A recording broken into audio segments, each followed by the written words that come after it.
Hello Mark, this is Sylvia and my student number is 28 and I'm sophomore at NCUE. Now I'm going to read the transcript of the speech, Sunitha Krishnan, The Fight Against Sex Slavery. I'm talking to you about the worst form of human rights violation, the third largest organized crime, a $10 billion industry. I'm talking to you about modern-day slavery. I'd like to tell you the story of these three children, Sunitha, Shaheen, and Anjali. Sunitha's mother was a woman in prostitution, a prostituted person. She got infected with HIV and towards the end of her life. When she was in the final stage of AIDS, she could not prostitute, so she sold 4-year-old Sunitha to a broker. By the time we got that information, we reached there. Sunitha was already raped by 3 men. Shaheen's background I don't even know. We found her in a railway track, raped by many men. I don't know many, but the indications of that on her body was that her intestine was outside her body. And when we took her to the hospital, she needed 32 stitches to put back her intestine into her body. We still don't know who her parents are, who she is. All that we know that hundreds of men had used her brutally. Angela's father, a drunkard, sold his child for pornography. You are seeing here images of 3 years, 4-year-olds, and 5-year-old children who have been trafficked or commercial sexually exploitation. In this country and across the globe, hundreds and thousands of children, as young as 3, as young as 4, are sold into sexual slavery. But that's not the only purpose that human beings are sold for. They are sold into the name of adoption. They are sold in the name of organ trade. They are sold in the name of forced labor, camel jacking, anything, everything.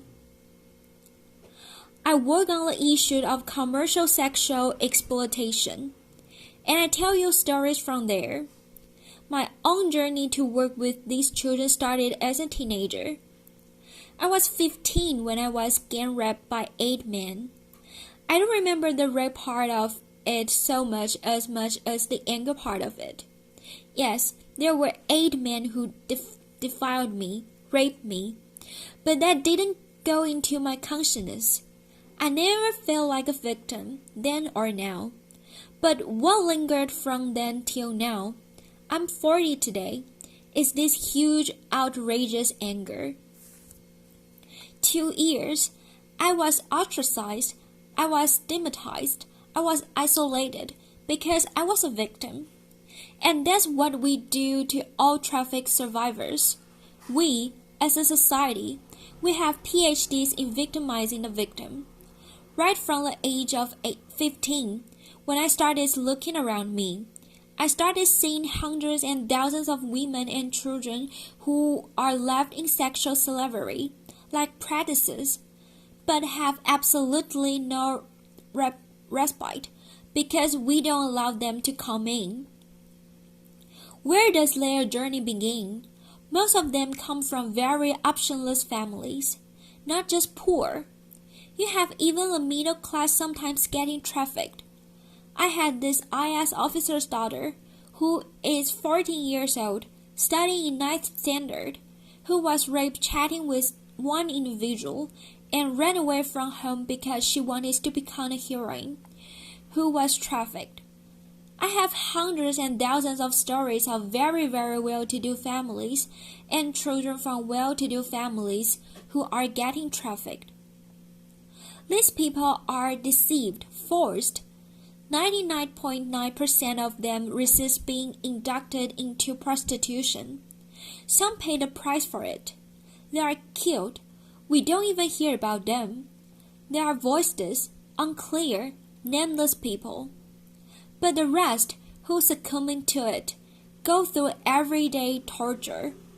because the men who come to them are not men who want to make you your girlfriends or who want you to have a family with you. These are men who buy you for an hour, for a day, and use you, throw you. Each of the girls that I have rescued more than 3,200 girls. Each of them tell me one story in common. Applause. One story about one man, at least, putting chili powder in her vagina. One man taking a cigarette and burning her. One man whipping her. We are living among those men. They are our brothers, fathers, uncles, cousins, all around us, and we are silent about them. We think it's easy money. We think it is shortcut. We think the person likes to do what she's doing. But the extra bonuses that she gets is of various infections, sexually transmitted infections, HIV, AIDS, syphilis, gonorrhea, you name it. Substance abuse, drugs, everything under the sun. And one day she gives up on you and me because we have no option for her. And therefore she started normalizing this exploitation. She believes, yes, this is it. This is what my destiny is about. And this is normal to get raped by 100 men a day. And it's abnormal to live in a shelter. It's abnormal to get rehabilitated. It's in that next context that I work. It's in the context that I rescue children. I've rescued children as young as 3 years, and I've rescued women as old as 40 years. When I rescued them, one of the biggest challenges I had was where do I begin?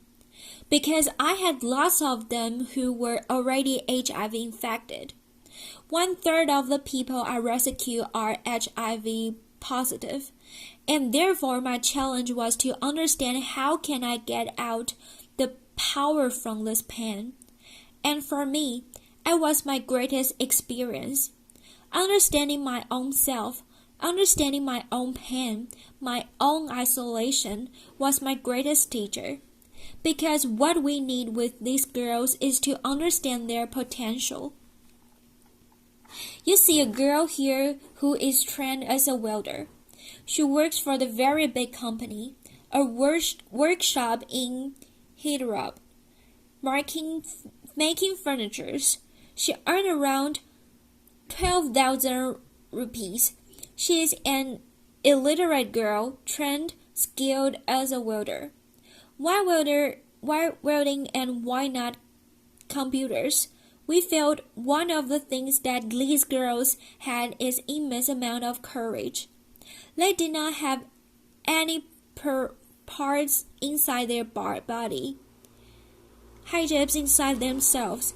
They had crossed the barrier of it, and therefore they could fight in a male-dominated world very easily and not feel very shy about it. We have trained girls as carpenters, as masons, as security guards, as cab drivers, and each one of them are excelling in their chosen field, gaining confidence, restoring dignity, and building hopes in their own lives. These girls are also working in big construction companies like Ramkin Construction as masons, full-time masons. What has been my challenge? My challenge has not been the traffickers who beat me up. I've been beaten up more than 14 times in my life. I can hear from my right ear. I've lost a staff of mine who was murdered while on a rescue. My biggest challenge is society. It's you and me. My biggest challenge is your blocks to accept these victims as our own. A very supportive friend of mine, a well-wisher of mine, used to give me the very month 200 rupees for vegetables.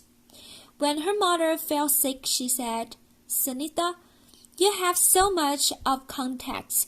Can you get somebody in my house to work so that she can look after my mother? And there is a long pause. And then she says, not one of our girls. It's very fashionable to talk about human trafficking. In this fantastic AC hall, it's very nice for discussion, discourse, making films and everything. But it is not nice to bring them to our homes. It's not nice to give them employment in our factories, our companies. It's not nice for our children to study with their children. There is ends. That's my biggest challenge. If I'm here today, I'm here not only as Sunitha Krishnan. I'm here as a voice of the victims and the survivors of human trafficking. They need your compassion. They need your empathy. They need, much more than anything else, your acceptance. Many times when I talk to people, I keep telling them one thing. Don't tell me hundreds ways how you cannot respond to this problem. Can you apply your minds for that one way that you can respond to the problem? And that's what I'm here for. Asking for your support, demanding for your support, requesting your support. Can you break your culture of silence? Can you speak to at least 2 persons about this story? Tell them this story. Convince them to tell the story to another 2 persons. I'm not asking you all to become Mahatma Gandhis or Martin Luther Kings or Meta Packers or something like that. I'm asking you, in your limited world, can you open your minds? Can you open your hearts? Can you just encompass these people too? Because they are also part of us. They are also part of this world. I'm asking you for these children whose faces you see, there are no more. They died for AIDS last year. I'm asking you to help them, accept as human beings, not as philanthropy, not as charity, not as human beings who deserve all our support. I'm asking you this because no child, no human being deserves what these children have gone through. Thank you. Applause. Thank you for your listening.